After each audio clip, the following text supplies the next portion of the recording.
At this time I decided to try my hand at game shows, and so came up with Deal or No Deal, both the US and UK versions, Total Wipeout based on Michael Pyron's visit to the Argentine space programme a few years earlier, The Colour of Money, Win My Wage, The Chase and Golden Balls, whose title was influenced by Beckham and the set of the interior of Doctor Who's TARDIS. Around 1999 I also wrote and sent my plot and script to Steven Spielberg for my movie Indiana Jones and the Kingdom of the Crystal Skull, inspired by the sale of such skulls at auction, and mentioning how I liked the gopher out of Caddyshack and thought that as an animal they were generally funny creatures. After 2000 I started to write again, beginning with Bourne, making him 10 years younger than in reality, and writing the next 4 or so books in the series before handing over the outlines for the final couple of books for Eric Van Lostbader to finish them. I wrote the plot outlines for the final 2 seasons of Stargate SG-1, as well as the plot outline and spaceship, as well as some set design and alien designs for the new series I called Stargate Universe, including the open-ended final episode, which meant the series could be started again at some future date. A year or so later I started writing a trilogy called The Hunger Games, but was again betrayed by another J.K. Rowling type supposed friend, and similarly followed it up with a second trilogy called Divergent, which I offered up and was again robbed and forced to start from scratch. In about 2002 I also wrote the plot and script for a movie I named Frequently Asked Questions About Time Travel, which is subsequently reproduced by others. In 2004 I was one of the many people who emailed Mark Zuckerberg about his site FaceMash and informed him that I'd like to keep in touch with people I used to know, but that no such media site presently existed. So I suggested that FaceMash could become like a phone book, but instead of using people's details to identify them, you could use their faces, hence Facebook. An email conversation subsequently indeed conveniently forgotten by him, not that I want any money or only acknowledgement it took place, it was only a suggestion after all. This same year I went online and later met a particularly interesting lady who was interested in erotic writing, so she practiced on me and we had some fun conversations. I also advised her to use the abbreviated pen name E.L. James. Yes, you might recognise it.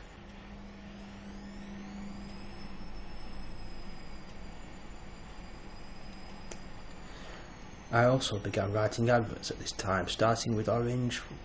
one for Angelica Houston, one for Dennis Hopper and one for Danny Glover. I also advised Orange that it should team up with T-Mobile, and when 4G came in that they call themselves EE as in Electronic Entertainment, but also because I had had a teacher at school called Mr. G, spelled G-E-E.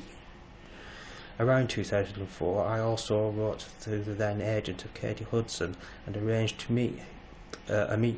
for her with another company, suggesting that she change her name and image to produce more rainbow type pop. I also contacted Peter Jackson following the end of the successful Lord of the Rings trilogy with my suggestions and script adaptations regarding The Hobbit, and that he should wait for a few years until better 3D technology was developed, rather than the traditional crap green and red lenses we were all used to at the time. Over the years there have been many scientists and people I've influenced, from the creation of the psychopath test because I was getting annoyed with egotistical big-headed politicians, to helping a young man develop sailing robots to clean up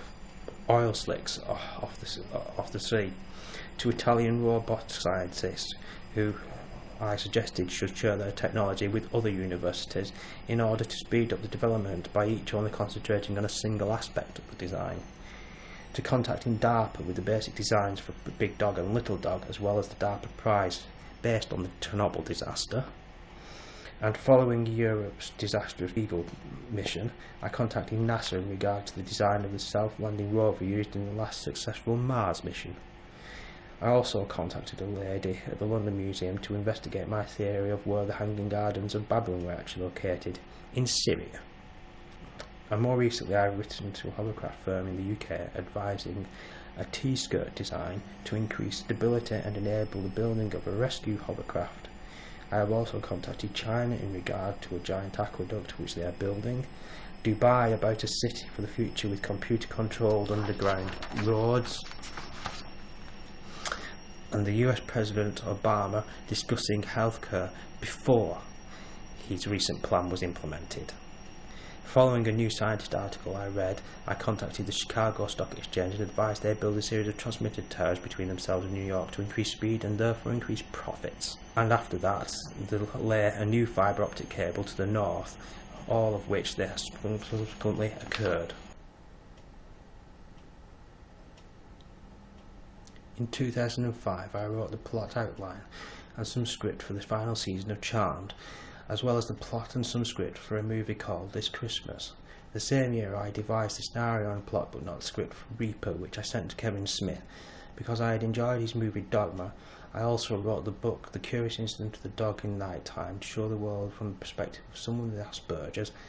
what it was like, although I wasn't actually diagnosed with Asperger's myself until 7 years later. I also ghost wrote both autobiographies for Russell Brand, although he was annoyed with me at the time because I wrote the first book in the style of his stage persona and he wanted his real life personality to show, which I duly obliged with in the second book. I also advised him about getting together with Katy Perry, although that didn't turn out too well. I wrote to Steven Spielberg in regard to a new TV series I had conceived called Terra Nova, as well as suggested that President Lincoln's last day in office might make a good movie. The same year I wrote my plot and script for Terminator Salvation, which I sent to James Cameron and was subsequently ruined by idiot promoters who advertised the main plot twist and therefore spoilt the movie for all cinema goers. Thanks. After watching Saw 3, I wrote the plot and sightlines for Saw 4 through to Saw 7. I also wrote the plots for each of the movies that have followed the Fast and Furious Tokyo Drift, as well as the plot outline for the Final Destination 5, and the script / plot for Cabin in the Woods, influenced by Cube and other classic horror genres. More recently I came up with the idea of a secret island for Channel 4 show Shipwreck Battle of the Islands, and the Channel 4 show Hidden Talent, where ordinary people found out they could do extraordinary things. I have also written the movie plots and some script for The Dark Knight Rises, including my design for the Bat, Man of Steel, Prometheus, Wreck-It Ralph, written for Sarah Silverman, Maleficent, Men in Black 3, G.I. Joe Retaliation, R.I.P.D., Dread, Skyfall, including the lyrics for the theme song, Olympus Has Fallen and White House Down, in which I got to blow up the White House twice in the same year. I wrote the musical Sunshine on Leith and suggested the musical Happy Days be created, as well as creating the entire musical and set design for Charlie and the Chocolate Factory, which I gave to Sam Mendes. I have also written the play The Audience and the book The Host, which I gave to Stephanie Meyer to finish, who I also advised on the filming of her last Twilight movie and suggested each new release should be done as a movie marathon with a countdown clock, etc. I also helped those working on Cloud Atlas with my idea for the fan bridge used in the mid-movie action sequence. In 2006 I also designed the exterior of some buildings and venues for the London 2012 Olympics, including the swimming pool, the main stadium itself, especially in regard to the lighting, and the underground electric cable tunnels, as well as advised the sale of tickets to view sailing from the cliff tops, and came up with the concepts for the opening and closing ceremonies. I also came up with the concept and basic design for the Queen's Diamond Jubilee, and wrote to the Peel Group, the BBC and ITV about the construction and creation of Media City in Manchester, including a roughly drawn up script for a studio tour which has subsequently been successfully used. These have been a few highlights of my life and are just the tip of the iceberg. I have done many more things and influenced many more people to be mentioned in this short video, but for all that I have done, and because I was foolish to offer my original work to people I thought I could trust, I have, at this stage of my life, been left with nothing. This is my truth. What has happened to me in my life